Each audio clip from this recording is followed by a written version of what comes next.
जैसा कि आपने पिछले क्लासेस में देखा था क्रॉप टूल, क्या क्रॉप टूल अब खत्म हो गया? नहीं, क्रॉप टूल के अंदर ही और दो टूल्स है जिसका नाम है पर्सपेक्टिव क्रॉप टूल, और उसी के अंदर एक और है जिसका नाम है स्लाइस टूल। हम देखेंगे कि पर्सपेक्टिव क्रॉप टूल से और स्लाइस क्रॉप टूल से हम कैसे इमेज को क्रॉप करेंगे, उसका क्या यूज है, सबसे ज़्यादा इन तीनों में से कौन सी क्रॉप टूल इम्पोर्टेंट है। आई नो सबसे पहला वाला ज़्यादा इम्पोर्टेंट है, देन उसके बाद जो हमारा पर्सपेक्टिव वे में क्रॉप करता है वो भी इम्पोर्टेंट है, और उसके बाद जो थोड़ा कम यूज में आता है वो है स्लाइस क्रॉप टूल। तो इन तीनों टूल्स को हम देखने के लिए चलते हैं अपने कंप्यूटर की स्क्रीन पे। मैं हूं अंकित के और आप देख रहे हैं अंशिका डिजिटल मीडिया का यूट्यूब चैनल।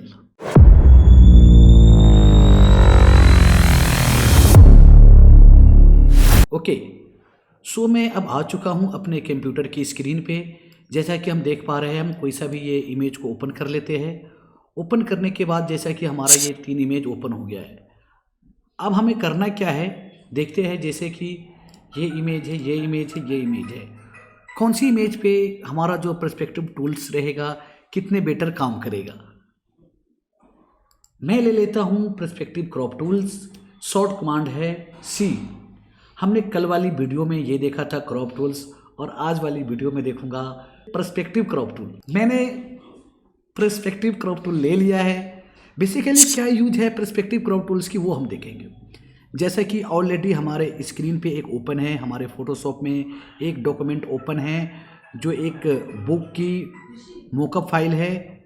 सो अब मैं ले लेता हूँ पर्सपेक्टिव क्रॉप टूल, और इस पर्सपेक्टिव क्रॉप टूल से अभी जैसा कि अभी आप देख पा रहे हैं कि ये जो एक बुक की मोकअप किया हुआ कवर पेज है, ये बुक है, लेकिन इसकी जो पर्सपेक्टिव है एक अलग एंगल पे पर्सपेक्टिव है। इसको मुझे बिल्कुल 90 डिग्री में चाहिए, बिल्कुल स्ट्रेट की पर्सपेक्टिव में चाहिए। तो हम कैसे करेंगे?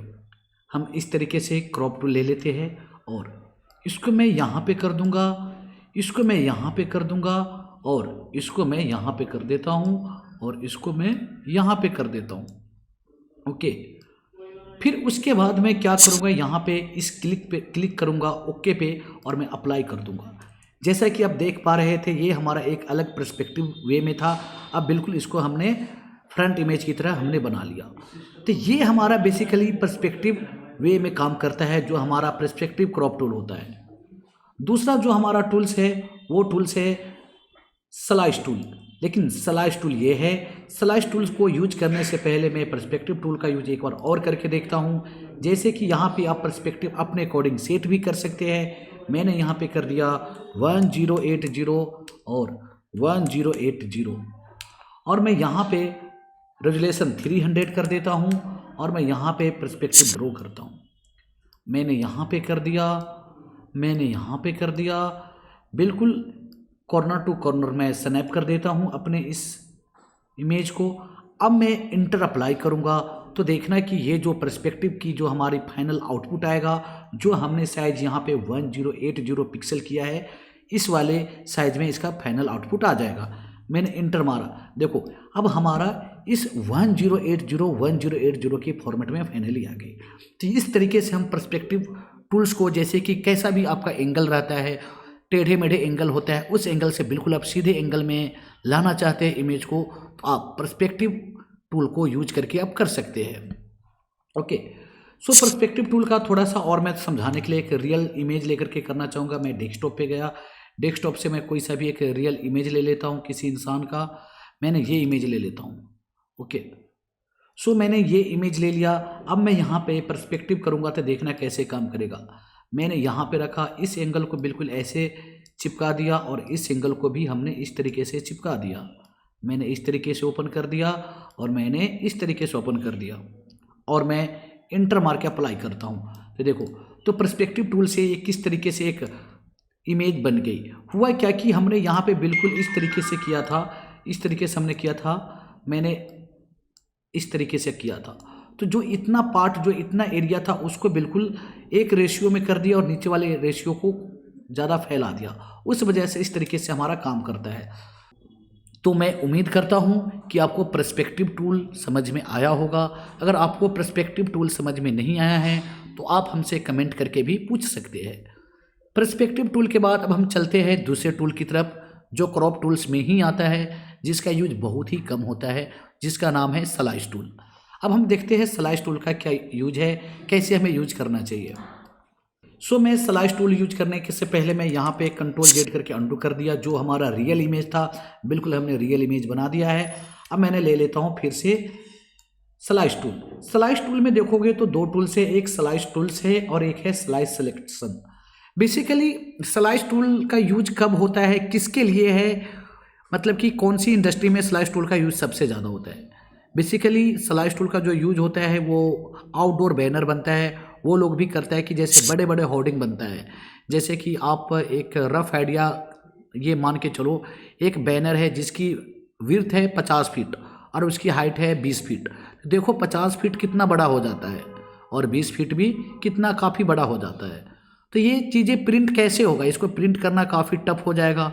तो उस केस में हमें क्या करना पड़ता है, जो हमारा साइज होता है उसको हम छोटा छोटा स्लाइस बना देते हैं और वो स्लाइस को प्रिंट करते हैं। बाद में फिर क्या करते हैं, एक साथ सबको ज्वाइंट कर देते हैं। जब प्रिंट निकल जाता है तब प्रिंट को ज्वाइंट कर लेता है। तो ये काम कैसे करता है ये चीज़ मैं देखता हूँ। ये चीज़ को समझने के लिए मैं इस इमेज पे करता हूँ। जैसे कि इमेजिन करो कि काफ़ी बड़ी साइज की इमेज है, ये एक बार में प्रिंट नहीं निकल सकता है और काफ़ी सारे वेब डिजाइनर लोग भी इस टूल को यूज करता है। मैंने यहाँ से ले लिया स्लाइस टूल। स्लाइस टूल ले लिया, मैं चाहता हूँ कि इतना पार्ट एक अलग प्रिंट होकर के निकले। देखो ठीक है, हमने इतना एरिया जो है हमने बना दिया। फिर यहाँ पे एक पार्ट हमने यहाँ पे बना दिया, ठीक है, एक पार्ट हमने यहाँ पे बना दिया। ये सारे के सारे अब देखो हमारा स्लाइस टुकड़ों टुकड़ों में कट चुका है। लेकिन यहाँ पे आपका जो कटेगा वो यहाँ पे नहीं दिखेगा, वो आपको जब एक्सपोर्ट करोगे, जेपीजी में एक्सपोर्ट करोगे तो जाकर के आपको ये अलग अलग टुकड़े सारे इमेज का दिखेगा। जैसे कि इसी टूल्स में है हमारा स्लाइस टूल, जैसे slice select tool. Slice select tools हम किसी भी स्लाइस को सिलेक्ट करके हम छोटा और बड़ा कर सकते हैं। इस तरीके से देखो आप, हमें छोटा करना है, इसको बड़ा करना है, तो हम इस तरीके से स्लाइस टूल को हम यूज करते हैं। मैं एक किसी और इमेज ले लेता हूं। जैसे कि इस इमेज को मुझे, जैसा कि आपने देखा था स्टार्टिंग में कुछ इस तरीके से एंगल था, तो इस एंगल को बिल्कुल हमने सीधा किया पर्सपेक्टिव क्रॉप टूल से। अब मैंने इसको कंट्रोल जेड करके मैंने वापस किया था, शिफ्ट कंट्रोल जेड किया तो फिर वापस दोबारा से आ गया वहीं पे जहाँ पे था। ओके, अब मैं क्या करता हूँ यहाँ पे, अब मैं स्लाइस टूल को यूज करूँगा। स्लाइस टूल हमने ले लिया, हमने यहाँ पे स्लाइस टूल से मैं यहाँ पे कई सारे स्लाइस बनाऊँगा। मैं इस तरीके से स्लाइस बनाने का काफ़ी सारे तरीका है। आप चाहो तो माउस से भी बना सकते हो अपने अकॉर्डिंग, आप चाहो तो गाइडलाइन से भी स्लाइस बना सकते हो। गाइडलाइन से कैसे स्लाइस बनाएंगे वो देखते हैं। हमने यहाँ से गाइडलाइन हमारा यहाँ पे रहता है, जो रूलर्स होते हैं। अगर आपके सिस्टम में रूलर्स नहीं शो कर रहा है तो कंट्रोल आर करोगे तो आ जाएगा, शो करने लग जाएगा, और कंट्रोल आर फिर से करोगे तो हाइड हो जाता है। अगर आपके सिस्टम में हाइड हो रखा है तो कंट्रोल आर कर लेना है और फिर यहाँ से गाइडलाइन लेकर के आना है। फिर मैं यहाँ पे एक गाइडलाइन यहाँ रख दिया, एक गाइडलाइन हमने यहाँ रख दिया, एक गाइडलाइन लगा के हमने यहाँ पे रख दिया। अब मैं सिंपल में टूल्स ले लेता हूँ, स्लाइस टूल। स्लाइस टूल जब मैं ले लेता हूँ फिर यहाँ पे एक ऑप्शन आता है स्लाइस फ्रॉम गाइड, मतलब कि जहाँ जहाँ गाइड लगा हुआ है वहाँ वहाँ ये स्लाइस अपने अकॉर्डिंग ही जनरेट कर देगा। मैं सिंपल क्लिक करता हूँ स्लाइस फ्रॉम गाइड्स पे, तो देखो अलग अलग स्लाइस बन गया। मैं इसे एक्सपोर्ट करूँगा, बाहर निकालूंगा। मैं कैसे निकालूंगा, मैं जाऊँगा फाइल में और फाइल में जाने के बाद एक्सपोर्ट पे क्लिक किया, फिर उसके बाद ये सारे ऑप्शन आ गया। इनमें से मैं करूँगा एक्सपोर्ट फॉर वेब लेगेसी। मैं वेब लेगेसी पे क्लिक कर दिया तो यहाँ पे देखो इस टाइप से हमारा सारे स्लाइस दिख रहा है। मैं यहाँ पे जा करके मैं करूँगा सेव करने के बाद आप जहाँ पे आपको लोकेशन पे, जिस लोकेशन पे आपको सेव करना है वहाँ पे आप कर सकते हो। फॉर्मेट क्या रखना है, आपको HTML रखना है, इमेज ओनली रखना है। मैं इमेज ओनली रख रहा हूँ। और यहाँ पे ऑल स्लाइस चाहिए तो ऑल स्लाइस करो, या ऑल यूजर स्लाइस चाहिए तो ऑल यूजर स्लाइस कर लो। मैं ऑल स्लाइस पे रखता हूँ और मैं एक फोल्डर बना लेता हूँ डेस्कटॉप पे स्लाइस, और मैं यहाँ पे सेव कर दिया। मैं एक बार डेस्कटॉप पे जा कर के चेक करता हूँ क्या ये बन पाया है प्रॉपर तरीके से कि नहीं बन पाया है। स्लाइस, ये हमारी फोल्डर थी डेस्कटॉप पे, देखो इस तरीके से एक फोल्डर बन के आ चुका है। जितने स्लाइस हमने बनाया था वो सारे के स्लाइस अलग अलग काट करके दे दिया। तो बेसिकली आपको समझ में आया होगा कि स्लाइस टूल का क्या काम होता है और पर्सपेक्टिव टूल्स का क्या काम होता है। दोनों टूल्स आपको अच्छे से समझ में आया होगा। अगर आपको अच्छे से समझ में नहीं आया है तो आप मेरे से कमेंट करके भी पूछ सकते हैं। Thank you.